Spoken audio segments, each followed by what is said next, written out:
Welcome to yo-yo TV. గత కొద్ది రోజులుగా తెలంగాణ పీసీసీ అధ్యక్షుడి నియామకంపై కొనసాగుతున్న ఉత్కంఠకు తెరపడింది. తెలంగాణ కాంగ్రెస్ సారథిగా మహేష్ కుమార్ గౌడ్ పేరును హైకమాండ్ అధికారికంగా ప్రకటించింది.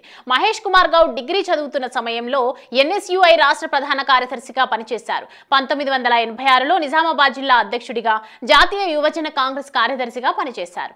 1994లో జరిగిన అసెంబ్లీ ఎన్నికల్లో డిచ్పల్లి నియోజకవర్గం నుంచి కాంగ్రెస్ అభ్యర్థిగా చిన్న వయస్సులోనే పోటీ చేసి ఓటమి పాలయ్యారు. 2013 నుంచి 2014 వరకు ఉమ్మడి ఆంధ్రప్రదేశ్ రాష్ట్ర గిడ్డంగుల సంస్థ చైర్మన్ గా పనిచేశారు. ఆ తర్వాత 2014లో జరిగిన అసెంబ్లీ ఎన్నికల్లోనూ పోటీ చేశారు. నిజామాబాద్ అర్బన్ నియోజకవర్గం నుంచి కాంగ్రెస్ అభ్యర్థిగా బరిలో నిలిచి ఓటమిని చవిచూశారు. ఆ తర్వాత పీసీసీ కార్యదర్శిగా, అధికార ప్రతినిధిగా, పీసీసీ ప్రధాన కార్యదర్శిగా పనిచేశారు. 2018లో నిజామాబాద్ అర్బన్ టికెట్ ఆశించారు. కానీ అధిష్టానం ఆ స్థానాన్ని మైనారిటీలకు కేటాయించడంతో మహేష్ కుమార్ గౌడ్ పోటీ నుంచి తప్పుకున్నారు. 2018 ఎన్నికల సమయంలోనూ కాంగ్రెస్ మేనిఫెస్టో కమిటీ కన్వీనర్ గాను పనిచేశారు. అయితే ఎవరైతే పార్టీని సమన్వయం చేయగలరు అని విస్తృత అభిప్రాయ సేకరణ అనంతరం అధిష్టానం మహేష్ కుమార్ గౌడ్ కు పార్టీ పగ్గాలు అప్పగించింది.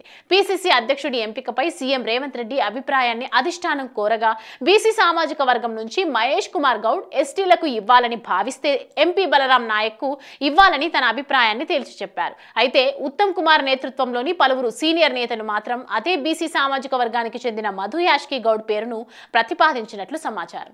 సీనియర్ నేత మధు యాష్కి పార్టీ పగ్గాలు అప్పగిస్తే పార్టీలో మరో పవర్ సెంటర్ అవుతారని మహేష్ కుమార్ గౌడ్ పేరును రేవంత్ రెడ్డి ప్రతిపాదించినట్లుగా తెలుస్తోంది. రేవంత్ పీసీసీ పగ్గాలు చేపట్టిన మొదట్లో సీనియర్ రేవంత్ వర్గం నేతల మధ్య తీవ్ర స్థాయిలో మాటల యుద్ధం కొనసాగిన సమయంలో వర్కింగ్ ప్రెసిడెంట్ గా మహేష్ కుమార్ గౌడ్ పార్టీని సమన్వయం చేయడం ఆయనకు తాజాగా కలిసి వచ్చిన అంశం. కొన్ని రోజులుగా పీసీసీ అధ్యక్షుడి ఎంపికపై కొనసాగుతున్న సస్పెన్స్ కు తెరదించడంతో త్వరలోనే మంత్రివర్గ విస్తరణ కూడా ఖాయంగా కనిపిస్తోంది.